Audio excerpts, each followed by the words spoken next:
The Wendell Lansing Sumner family. Wendell Lansing Sumner and his wife May Florence Hoskins Sumner moved into Hawarden, Iowa in January 1895.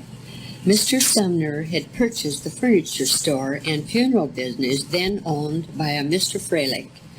This was during a depression, and we admire the courage of this young couple in entering this venture in the midst of the hard times. The Sumners often related that during this time very little cash exchanged hands. Chickens, geese, eggs, and root vegetables were exchanged for pieces of furniture. One family over the years paid for a complete room of furniture with the large crocks of butter brought to the store on Saturday nights. Saturday night was the big night. Farmers and townspeople visited away the evening in the stores and on the sidewalks. With the arrival of the automobile, which was before the streets were paved, Main Street was lined early Saturday evening. It was like a game getting in town early to park in your favorite spot. By midnight, the cars were loaded with groceries and other purchases, and the merchants would lock their doors. Stores were open daily at 8 in the morning and remained open till 8 or 9 at night.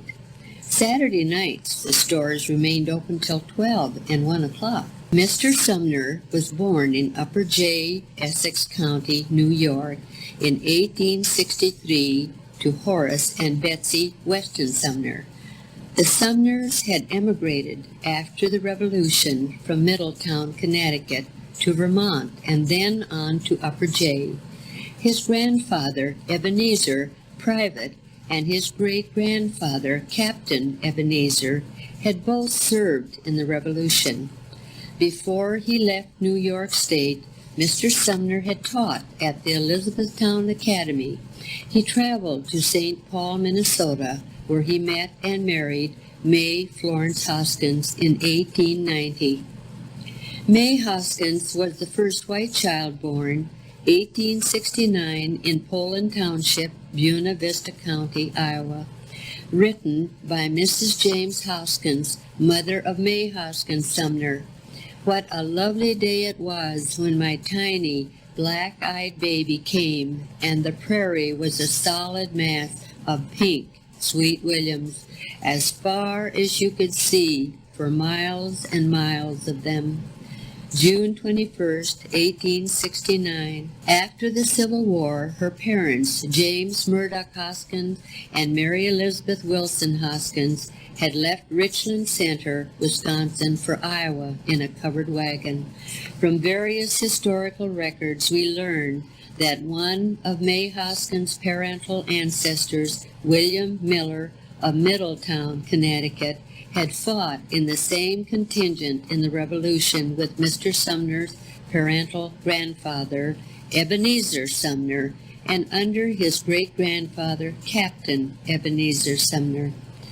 Following May Hoskins' formal education, she taught school in Sioux Rapids. Later, she studied in a commercial college in Waterloo, Iowa, and then became a court reporter in Duluth, Minnesota. From there, she worked as a secretary in St. Paul, where she met Mr. Sumner. The Sumners were active in the Congregational Church. Mr. Sumner served on various boards. At the time of his death in 1920, he was chairman of the new church building committee. He was treasurer of the IOOF for over 30 years. Mrs. Sumner also served on various committees of the church. She was a member 62 years. She was president of the Women's Society. She was leader of the Young People's Christian Endeavor Society for many years. She was a member of the Glen Ellen Annan Harmon Chapter, DAR. Mrs. Sumner remained in Hawarden until her death in 1957. When the cemetery was first platted, she and her sons, James and Manuel, day after day for many summers, walked to Grace Hill, where they planted trees and shrubs and carried water from the pump to the new plantings. Until Mr. Sumner's death in 1920, he had 2 barrels of apples and a dozen gallons of maple syrup sent each year from his old home in Upper New York State. Popcorn and apples were regular nightly treats. Before Main Street was paved and the street was about 2 feet below the sidewalk level, in 1918 there was a strip of pavement north to the Sioux River Bridge. Sunday afternoons it was a busy highway with cars driving back and forth enjoying the new pavement. Driving east there was no pavement until we reached the 3-mile strip at Alton. Car owners kept heavy chains on their tires to make driving possible in the snow and in the muddy roads. In the spring season, the young people often walked to the bluffs west of town across the river. Sandwiches and cookies were usually all consumed before we reached the top of the bluffs, where we ran wildly about gathering the early crocus.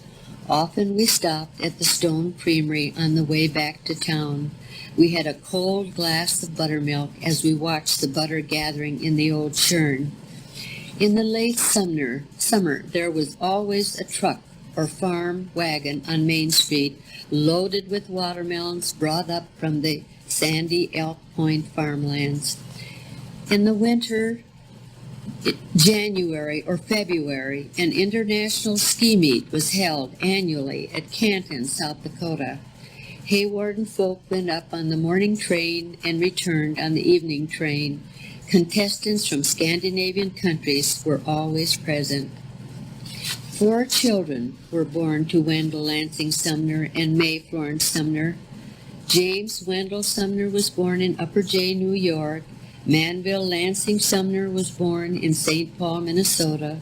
Wendell Sumner and Flora May were born in Hawarden, Iowa.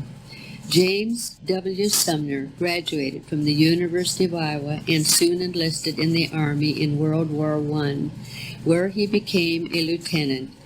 After the war, he worked for the Elgin Daily Courier and then returned to Hawarden, Iowa, where he was manager of the Sumner Furniture Store. In 1920, he married Helen Packard, daughter of Jeffrey and Harriet Packard of Cedar Falls, Iowa. To this union was born James Packard Sumner, now of Battle Creek, Michigan, and Harriet Sumner Garrulus, now of Danville, California. Mr. Sumner resides in Battle Creek, Michigan. Manville Lansing Sumner also studied at the University of Iowa. His Army life was spent in Germany, where he became a sergeant. He married Genevieve Sams of Nowata, Oklahoma. He was in the insurance business in Oklahoma City at the time of his death in 1947. 2 daughters were born, Suzanne Sumner of Chicago and Betty Sumner, now of Redwood City, California. Wendell Sumner also studied at the University of Iowa and later at the University of South Dakota. In 1926, he joined the trek to Florida during the giant real estate boom. He was engaged in the insurance business until his retirement. He and his wife, Virginia Owens, still reside in Coral Gables, Florida. Flora May Sumner graduated from Stevens College and later attended the University of South Dakota. She taught school in Remsen, Iowa. She later entered the business world in Chicago. She married Lawrence Peter Mattingly, a son of Robert Henry Mattingly and Louise Terillian Mattingly, a Chicago attorney, now deceased. Their one son, Peter Wendell Mattingly, resides in New York City. Flora May Sumner later married Richard A. Tepema, and they reside in Glen Ellen, Illinois. Written by Flora May Sumner, Mrs. R. A. Tepema, 588 Lee Street, Glen Ellen, Illinois, 60137.